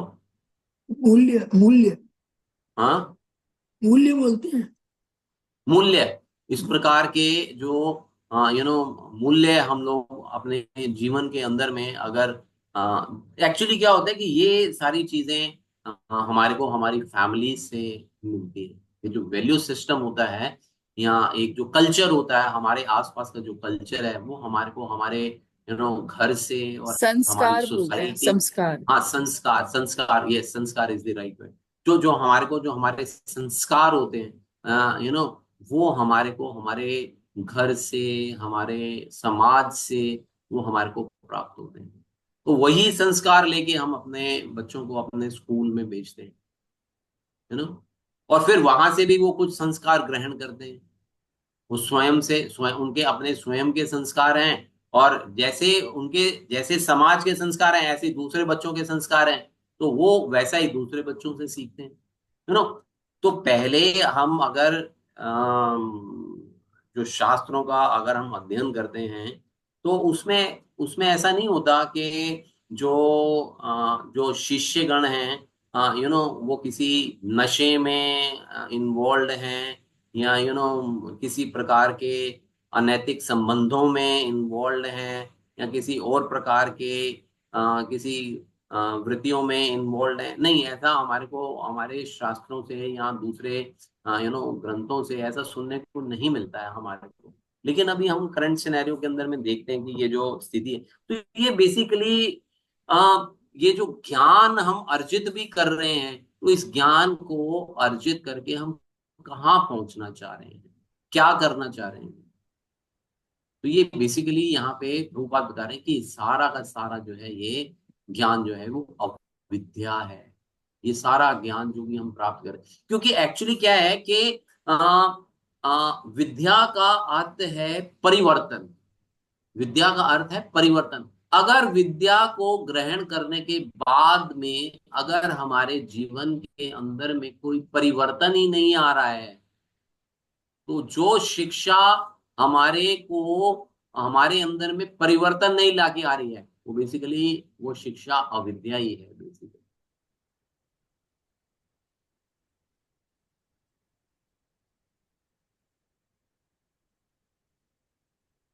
यस, नेक्स्ट फोर्थ पढ़िए कोई। हरे कृष्ण। हाँ, पढ़िए पढ़िए। जन सामान्य द्वारा अविद्या के अनुशीलन के फलस्वरूप संसार के विभिन्न भागों में राष्ट्रीयता का विकास हुआ है। कोई ये नहीं सोचता कि ये छोटी सी पृथ्वी पदार्थों का एक पिंड मात्र है, जो अन्य अनेक पिंडों के साथ साथ असीम अंतरिक्ष में तैर रहा है। अंतरिक्ष की व्यापकता की तुलना में ये भौतिक पिंड वायु में धूल कणों के समान है, क्योंकि ईश्वर की कृपा पूर्वक इन पदार्थ पिंडों को अपने आप में पूर्ण बनाया है। अतः वे अंतरिक्ष में तैरते रहने के लिए समस्त आवश्यकताओं की पूरी तरह से सुसज्ज हैं। हमारे अंतरिक्ष यानों के चालक अपनी उपलब्धियों पर भले ही अत्यंत गर्वित हों, लेकिन वे ग्रह कहलाने वाले इन विशाल अत्यधिक विराट अंतरिक्ष यानों के परम चालक के विषय में विचार नहीं करते। सूर्य असंख्य है। नहीं, और बस ग्रह माता जी, बस माता जी अभी रुक। ये बता रहे हैं यहाँ पे श्री प्रभुपाद जी के जन सामान्य जो है ना, वो अविद्या को जब हम फॉलो करते हैं, ये बेसिकली जो ये पूरा का पूरा ये जो पृथ्वी लोक है वो एक ही है। इसको हम लोगों ने अपनी जो हम विद्या जो हम ग्रहण करते हैं, या जो ज्ञान हम ग्रहण करते हैं, तो वो ग्रहण वो ज्ञान किस प्रकार का है। वो ज्ञान मैं तक सीमित है। वो एक्चुअली वो ज्ञान मैं तक सीमित है। मैं से जब वो ज्ञान थोड़ा सा और डेवलप होता है, मैं से जब वो ज्ञान थोड़ा सा डेवलप होता है, तो वो फिर परिवार की तरफ आकर्षित होता है। परिवार से वो ज्ञान थोड़ा सा और ब्रॉडर होता है, तो वो समाज तक जाता है। समाज से फिर वो राष्ट्र तक जाता है। तो यहाँ पे बता रहे हैं कि ऐसा ज्ञान जो कि अविद्या का ज्ञान है, बेसिकली वो हमारे को अविद्या अविद्या सिखाता है। वो हमारे को अगर हम भौतिक स्तर पे देखते हैं, चीजों को अगर हम भौतिक स्तर पे देखते हैं, तो जब हमारे को ज्ञान प्राप्त हो जाए तो हम अपने तक सीमित रहते हैं। अपने तक सीमित रहने का मतलब है कि मैं जैसे इंडियन हूँ, या कोई बोलता है मैं अमेरिकन हूँ, या कोई बोलता है कि मैं अंग्रेज हूँ, या मैं रूसी हूँ। तो वो ऐसे विद्या प्राप्त करने के कारण हमने क्या किया, हमने इस पृथ्वी को विभिन्न विभिन्न भागों के अंदर में विभाजित कर दिया हुआ है। ये भौतिक स्तर पे तो समझ में आती है, लेकिन आध्यात्मिक स्तर पे अगर हम देखते हैं, तो मैं क्या हूं, मैं एक व्यष्टि आत्मा हूं। अगर मैं आध्यात्मिक स्तर पे देखता हूँ चीजों को। लेकिन क्या है कि हम जो जन सामान्य है, जो करंट सिनेरियो है, उसके हिसाब से सब लोग किस में जा रहे हैं, अविद्या। ये किसके कारण हो रहा है, ये बेसिकली सारा का सारा कार्य जो है वो अविद्या के कारण हो रहा है। सही ज्ञान अर्जित नहीं होने की वजह से हो रहा है। हमारे को ना तो हमारे पेरेंट्स, ना हमारे गुरुजन, ना हमारे को जिन लोगों के साथ में हमारा उठना बैठना है, उन लोगों को भी इसके विषय में कोई ज्ञान ही नहीं है। जब उनको ही किसी को ज्ञान ही नहीं है, तो समाज तो अंधों का समाज अंधों में ही तो रह पाएगा, ऊपर कैसे उठ पाएगा ये सब यहाँ पे। तो यहाँ पे लास्ट के अंदर में श्रील प्रभुपाद जी बोलते हैं कि परम चालक के विषय में कोई विचार ही नहीं करता, कि ये हम इसके विषय में जानना ही नहीं चाहते हैं कि इस ब्रह्मांड को कौन चला रहा है, कैसे सृष्टि हुई है, ये इन सारी चीजों के विषय में हम जानना ही नहीं चाहते हैं। Yes, next. मैं पढ़ूं प्रभु जी? जी पढ़िए माता जी। हरे कृष्णा। सूर्य असंख्य है और ग्रह मंडल भी असंख्य है। परमेश्वर के सूक्ष्मतम अंश के रूप में हम क्षुद्र प्राणी इस असीम लोकों पर अपना आधिपत्य जमाना चाहते हैं। इस प्रकार हम बारंबार जन्म लेते हैं और मरते हैं, और सामान्यतः हम बुढ़ापे तथा रोग से हताश हो जाते हैं। मनुष्य की आयु लगभग 100 वर्ष निर्धारित है, यद्यपि यह धीरे धीरे घटकर 20-30 वर्ष तक पहुंच रही है। भला हो अविद्या की संस्कृति का मूर्ख लोगों ने इन लोगों के भीतर अपने अपने राष्ट्र बना रखे हैं, ताकि वह इन कुछ वर्षों तक अपने प्रभावी ढंग से इंद्रिय भोग कर सके। ऐसे मूर्ख लोग अच्छी तरह से राष्ट्रीय हदबंदी तैयार करने की विविध योजनाएं बनाते हैं, जो कार्य पूर्ण रूपेण असंभव है। इसके चलते प्रत्येक राष्ट्र अन्य राष्ट्रों के लिए सरदर्द बना हुआ है। किसी भी राष्ट्र की 50% से अधिक शक्ति सुरक्षा साधनों में लगी होने के कारण व्यर्थ चली जाती है। वास्तविक ज्ञान के अनुशीलन की कोई परवाह नहीं करता, फिर भी लोगों को भौतिक तथा आध्यात्मिक ज्ञान में उन्नति करने का झूठा गर्व है। हरि बोल। फिर तो यहाँ पे बेसिकली हमारे को बताया है कि हमारी आयु 100 वर्ष की है, और जो कि घट के 20-30 वर्ष 40 वर्ष रह जाएगी। ये सारी चीजें क्यों हो रही हैं? अमेरिका ने सबसे पहले एटम बम बनाया, एटम बम बनाया अमेरिका के वैज्ञानिकों ने। और फिर जब वर्ल्ड वॉर हुआ तो उन्होंने वो जापान पे एटम बम जो है वो छोड़ा, और जो वहां पे जीव हत्या हुई, और जो वहां पे प्रकृति ने अपना रूप बदला, उसको देखकर उस विज्ञानी ने अमेरिकन वैज्ञानिक ने ये कहा कि मैंने अपने जो भी प्रेसिडेंट थे उनको मैंने ये ऑफर किया था कि इससे पहले कि जापान बम बनाए, हम बम बना ले। जापान नहीं, सॉरी, उस समय जर्मनी था, जर्मनी, सॉरी जापान नहीं, जर्मनी। तो उस समय जर्मनी हिटलर था उस समय वहां पे, तो उनको ऐसा लग रहा था कि कहीं हिटलर इस पे ना वर्किंग कर रहा हो। तो अमेरिकन ने इस पे वर्किंग करी। तो अमेरिकन वैज्ञानिक जो था, मेरे को नाम नहीं ध्यान आ रहा, तो उसने बड़ा रिग्रेट किया बाद में कि मैंने ऐसा प्रपोजल ही क्यों दिया, मैंने अपने प्रेसिडेंट को ऐसा प्रपोजल क्यों दे दिया कि जिससे कि इस बॉम्ब की इन्वेंशन हो गई। और आज के सिनेरियो में अगर आप देखोगे तो बहुत सारी कंट्री जो है ना, वो इस प्रकार के रासायनिक बम, जिनको कि हम लोग बोलते हैं एटॉमिक बम, ये केमिकल बम, और पता नहीं क्या क्या बना के सब बैठे हुए हैं। क्योंकि एक व्यक्ति बनाता है, यहाँ पे जैसे बताया कि किसी भी देश का 50% जो है वो अपनी सुरक्षा में ही चला जाता है। तो ये इतना इतना अविश्वास एक दूसरे के प्रति, या क्रोध, या क्या बोलेंगे इसको, इस प्रकार का जो प्रतिशोध का भाव किसी के प्रति, असुरक्षा का हम, भाव, हाँ, असुरक्षा का असुरक्षा भाव। और प्रतिशोध लेना एक दूसरे के प्रति, यू नो इस तरह का जब हम भाव अपने अंदर में रखेंगे, तो एक एक डर जो है हमारे भीतर में बैठ जाएगा। और उस डर को भगाने के लिए ये सारा का सारा जो है ना, जो कार्य है, इस प्रकार के हम जैसे बम बनाना या और दूसरी चीजें हैं, इसके अंदर में जीव जो है वो इन्वॉल्व हो जाता है।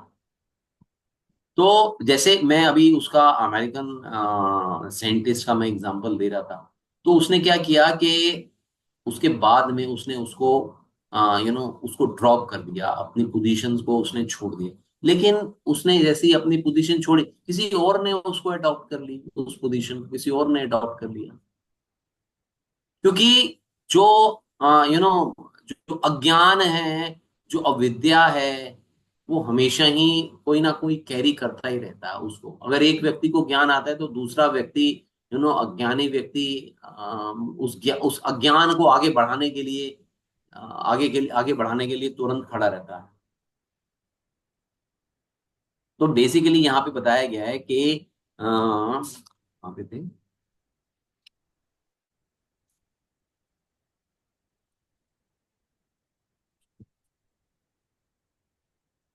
वास्तविक ज्ञान के अनुशीलन की कोई परवाह ही नहीं करता।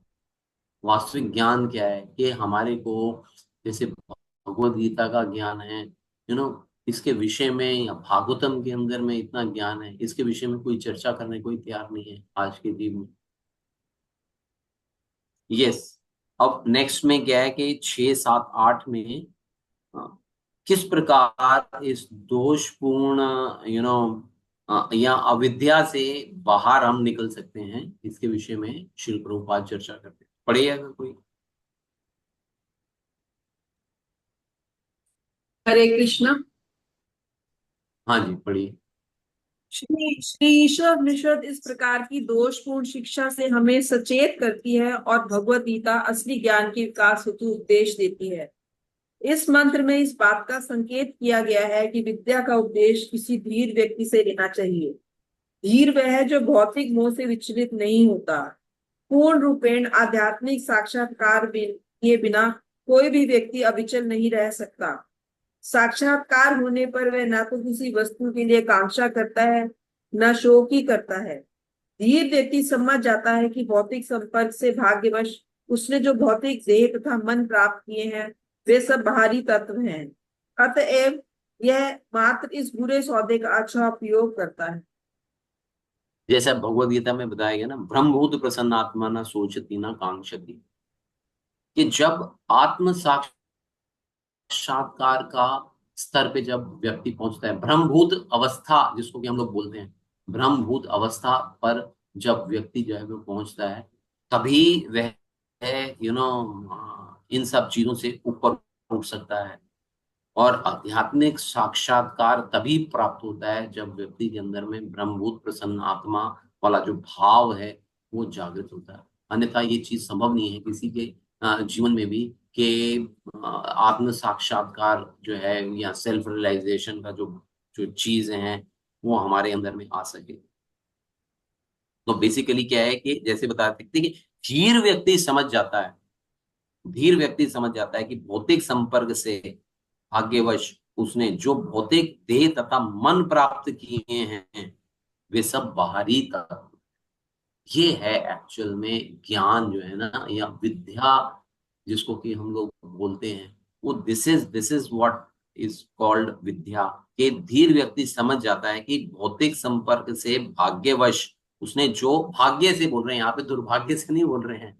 यहाँ पे क्या बताया जा रहा है कि भाग्यवश उसने जो भौतिक देह तथा मन प्राप्त किए हैं वे सब क्या है, ये सब बाहरी तत्व है, एक्सटर्नल आइडेंटिटीज है ये हमारी, ये सब कुछ एक्सटर्नल है। अब वो क्या करता है कि सौदा तो बुरा हो चुका है। सौदा बुरा कैसे हो चुका है? क्योंकि हम यहाँ पे आ चुके हुए हैं, क्योंकि हम यहाँ पे अपने इच्छाओं के कारण, अपने डिजायर्स के कारण हम यहाँ पे आ चुके हैं। ये एक बुरा सौदा है।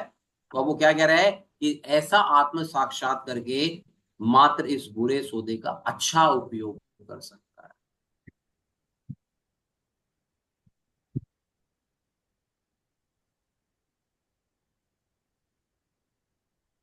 कि ये जो शरीर मेरे को प्राप्त हो चुका हुआ है, आत्म साक्षात्कार जो धीर व्यक्ति है वो आत्म साक्षात्कारी है, और वो इस बात को समझ रहा है कि मेरे पास में जो शरीर प्राप्त हुआ है ये किसी उद्देश्य के लिए प्राप्त हुआ है, कुछ करने के लिए प्राप्त हुआ है।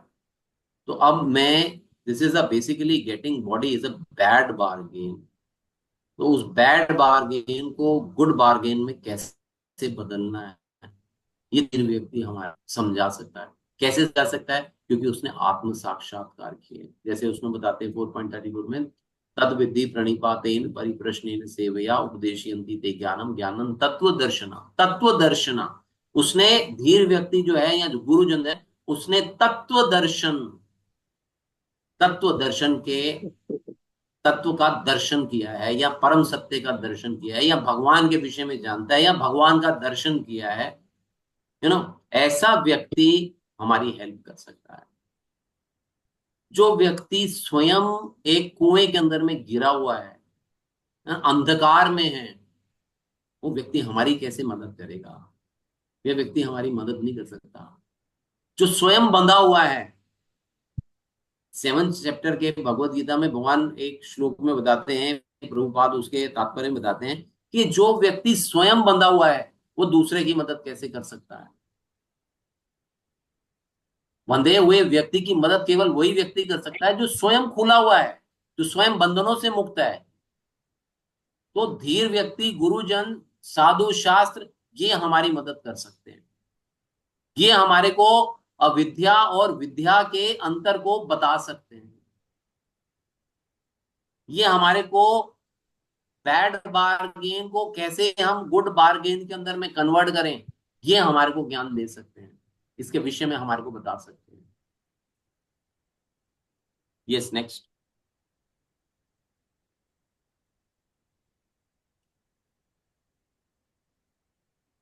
आध्यात्मिक जीवात्मा के लिए भौतिक शरीर पढ़िए पढ़िए। आध्यात्मिक जीवात्मा के लिए भौतिक शरीर तथा मन बुरे सौदे हैं। जीव का वास्तविक कार्य तो चेतन आध्यात्मिक जगत में है, किंतु यह भौतिक जगत मृत जड़ है। जब तक सजीव आध्यात्मिक स्फुलिंग पदार्थ की निर्जीव पिंडों को अपने अनुरूप ढालते रहते हैं, तब तक वह जड़ जगत सजीव जान पड़ता है। वास्तव में परम पुरुष के अंश रूप जीवात्मा ही जगत को गतिमान बनाते हैं। धीर व्यक्तियों के ने श्रेष्ठ आचार्यों से सुनकर इन तथ्यों को जान लिया है और नियमों का पालन करके इस ज्ञान को आत्मसात कर दिया। देखिए यहाँ पे हमारे को क्या करना है कि यहाँ पे प्रारंभ भी इसी लाइन से हो रहा है कि आध्यात्मिक जीवात्मा के लिए भौतिक शरीर तथा मन बुरे सौदे। किन के लिए बुरे हैं? आध्यात्मिक जीवात्मा के लिए, भौतिक जीवात्मा के लिए नहीं। उसके लिए तो गुड बार्गेन है यहाँ जी, let me do sense gratification, मेरे को भोग प्रवृत्ति, मेरे को इसीलिए मेरे को जीवन मिला है कि मैं भोग कर सकूं। मेरे को जीवन की प्राप्ति इसीलिए हुई है कि मैं भोग कर सकूं, अपनी इंद्रियों को तुष्ट कर सकूं, संतुष्ट कर सकूं। लेकिन आध्यात्मिक जीवात्मा जो है वो ऐसा नहीं सोचती है। आध्यात्मिक जीवात्मा कैसे सोचती है कि वास्तव में परम पुरुष के अंश रूप जीवात्मा ही जगत को गतिमान बनाती है। धीर व्यक्तियों ने श्रेष्ठ आचार्यों से सुनकर इन तथ्यों को जान लिया है। जैसे हम लोग श्रीमद् भागवतम पढ़ते हैं, है ना, तो श्रीमद् भागवतम का जो प्रारंभ होता है वो मुनियों के प्रश्नों से होता है। 6 प्रश्न करते हैं मुनि लोग। तो ये वो प्रश्न क्या करते हैं कि सुनना, प्रश्न करना मीन सुनना, श्रुति करना। तो यहां पे बताते हैं कि धीर व्यक्तियों ने श्रेष्ठ आचार्यों से सुनकर तथ्यों को जान लिया। जैसे कि श्रीमद् भागवतम में परीक्षित महाराज जो है वो शुकदेव गोस्वामी जी से सुनते हैं, है ना। तो इस प्रकार से धीर व्यक्ति से सुनने से ज्ञान प्राप्त होता है। नियमों का पालन करके इस ज्ञान को आत्मसात कर लिया है। बट सिर्फ सुनने, केवल सुनने मात्र से प्रॉब्लम जो है वो रिजॉल्व होने वाली नहीं।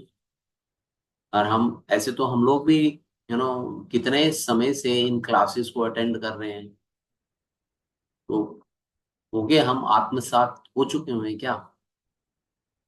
आत्मसात होने के लिए हमारे को नियमों का पालन करना पड़ेगा। हम बेसिकली वी आर फॉलोइंग साधना भक्ति। हम लोग जो फॉलो करते हैं वो साधना भक्ति को हम फॉलो करते हैं। साधना भक्ति का मतलब हो गया कि जो विधि विधानों का हम लोग जो पालन करते हैं, हमारे को जो इंस्ट्रक्शंस दी गई हैं, हम उन इंस्ट्रक्शंस को फॉलो करेंगे, तब हम उस स्तर पे आ पाएंगे। यू नो हमारे अंदर में स्पॉन्टेनियस लव नहीं है, हमारे अंदर में यू नो भाव भक्ति का स्तर नहीं है अभी हमारे अंदर में, प्रेमा भक्ति का स्तर अभी नहीं है हमारे अंदर में। लेकिन हम जब अपने गुरु साधु शास्त्र के द्वारा इस चीज को सुनते हैं, तो हमारे को पता चलता है कि हमारे को इस स्तर पे पहुंचना है। फिर हम अपना माइंड मेकअप करते हैं कि yes I have to go to this level, but to reach that level, जैसे कि एक एथलीट होता है, एक स्पोर्ट्स पर्सन होता है, वो क्या करता है, बहुत प्रयास करता है। 100 मीटर की रेस को जीतने के लिए वो सालों साल प्रयास करता है, सालों साल प्रयास करता है, सिर्फ कि इसलिए 100 मीटर की रेस को जीतने के लिए। और हम क्या जीतने की बात कर रहे हैं, हम गोलोक जीतने की बात कर रहे हैं। तो क्या हमारे को अपने जीवन के अंदर में नियमों का पालन नहीं करना पड़ेगा? क्या हमारे को, क्या हम बिना नियमों का पालन करे ही अध्यात्म को प्राप्त हो जाएंगे क्या हम लोग? तो ये बेसिकली साधना भक्ति विधि विधान जो है वो हमारे लिए बनाए गए हैं, हमारे जैसे लोगों के लिए बनाए गए हैं, ताकि हम लोग ग्रेजुअली अपलिफ्ट होएं, अपने आप को ऊपर उठा पाए, और फिर हम भी भाव भक्ति प्रेमा भक्ति का जो भाव है और जो स्पॉन्टेनियस लव है, यू नो उस तक हम लोग भी पहुंच पाएंगे। बट तभी पहुंच पाएंगे जब हम नियमों का विधि विधानों का पालन करेंगे। तो यस, नेक्स्ट।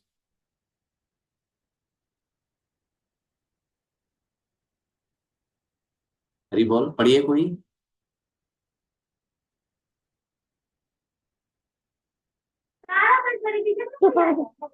हरे कृष्ण प्रभु जी। विधि जी पढ़िए। विधानों के विधि विधानों के पालन के लिए मनुष्य को प्रामाणिक गुरु की शरण ग्रहण करनी चाहिए। दिव्य संदेश तथा विधि विधान शिष्य को गुरु से प्राप्त होते हैं। ऐसा ज्ञान अविद्यामयी शिक्षा के संकटपूर्ण मार्ग से नहीं आता है। भगवान के संदेशों को प्रामाणिक गुरु से विनीत भाव से सुनकर ही कोई धीर बन सकता है। उदाहरणार्थ, भगवान कृष्ण से विनीत भाव से सुनकर ही अर्जुन धीर बना। इस प्रकार आदर्श शिष्य को अर्जुन की तरह होना चाहिए और गुरु को साक्षात भगवान के समान होना चाहिए। यही है धीर से विद्या सीखने की विधि।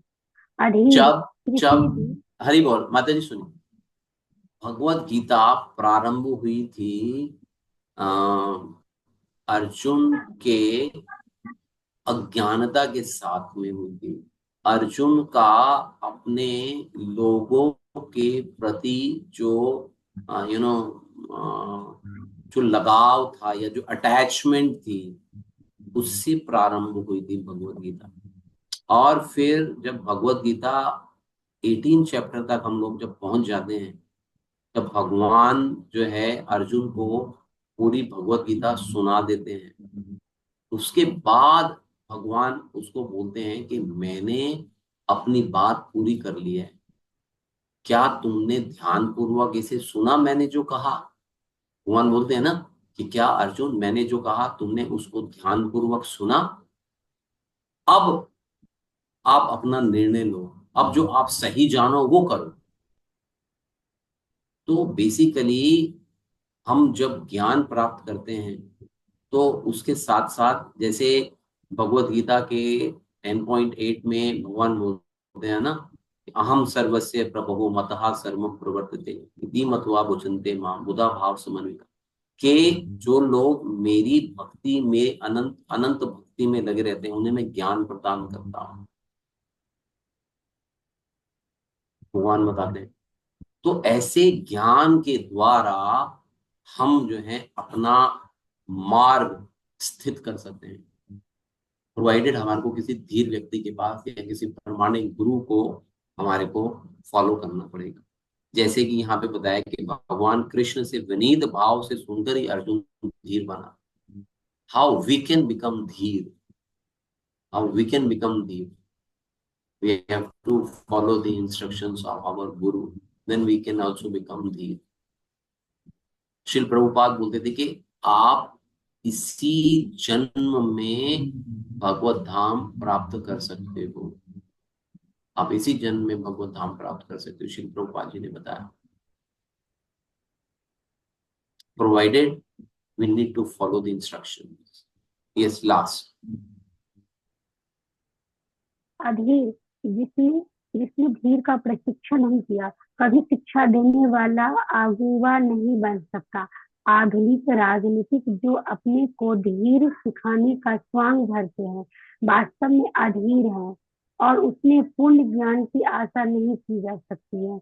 वे तो पागल, वे तो केवल रुपये पैसे के रूप में अपना परिश्रमिक तय करने में ही व्यस्त रहते हैं। तो ऐसे लोग जनता को आत्म साक्षात्कार के सही पथ पर किस प्रकार ले जा सकते हैं? इसलिए वास्तविक शिक्षा प्राप्त करने के लिए मनुष्य को धीर के मुख से विनीत भाव से सुनना चाहिए। थैंक यू माता, थैंक यू। 4th चैप्टर का 2nd श्लोक क्या है? 4th चैप्टर का एवं परंपरा प्राप्तिम, हाँ, एवं एवं परंपरा प्राप्तिम राजऋषियो विदु सकालिनी माता योग निष्ठा परम तपा। के ये राज विद्या है बेसिकली, यू नो, और राज ऋषि इसको समझते हैं। तो यहाँ पे जो आज के हमारे यहाँ पे जो एग्जाम्पल दिया गया है कि राजनीतिज्ञ हैं, वो they are basically they become politicians to mint money. वो पैसा कमाने के लिए एक साधन है, यू नो, राजनीति में आने का। एक कई दफा एक जोक भी सुनने को आता है कि जो यू नो जो इंजीनियर बन जाता है, फिर एक व्यक्ति जो है वो अकाउंटेंट बन जाता है, एक व्यक्ति जो है वो कुछ और पढ़ता है, और जो व्यक्ति अनपढ़ होता है, यू नो, वो क्या बनता है, वो राजनीतिज्ञ बन जाता है, और वो राजनीतिज्ञ बन के इन सबको जो पढ़े लिखे लोग हैं उनको कंट्रोल करता है। तो आप ये देखिए कि ये परिस्थिति है हमारी, यू नो, सब जगह पे जो परिस्थिति है वो इस प्रकार की परिस्थिति है कि ऐसे व्यक्ति जो हैं वो राजनेता या पॉलिटिशियन बने हुए हैं, जो खुद ही नहीं जानते भगवान के विषय में, उनका अपना ही ध्यान नहीं है। तो ऐसे लोग दूसरे व्यक्ति को या जनता को कैसे कैसे दे पाएंगे, कैसे राम राज्य लेके आ पाएंगे? जय राजा तय प्रजा। तो राजा ही ऐसा है, करप्ट होएगा, राजा ही करप्ट होएगा, तो प्रजा तो अपने आप ही करप्ट होएगी ना। तो ये सब कुछ ऊपर से नीचे की तरफ से चलता है। नीचे से कभी भी करप्शन नीचे से ऊपर नहीं जाएगी, ऊपर से नीचे आती है हमेशा। तो इसलिए यहाँ पे लास्ट में बताया कि वास्तविक शिक्षा प्राप्त करने के लिए मनुष्य को धीर के मुख से विनीत भाव से सुनना होगा। अर्थात जैसे कि यहाँ पे बताया है, इति शुश्रुम धीराणाम, के धीर व्यक्ति से हमारे को इसको सुनना होगा। तो हम अपने जीवन के अंदर में इस चीज को लेके आ सकते हैं कि हम जो भी सुनेंगे वो किसी प्रमाणिक गुरु से, धीर व्यक्ति से सुनेंगे, जो कि हमारे को, जो स्वयं आत्मसात है और हमें भी आत्मसात होने में हमारी मदद कर सकता है। Thank you. हरे कृष्णा। किसी का इससे रिलेटेड कोई प्रश्न है तो हम कर सकते हैं।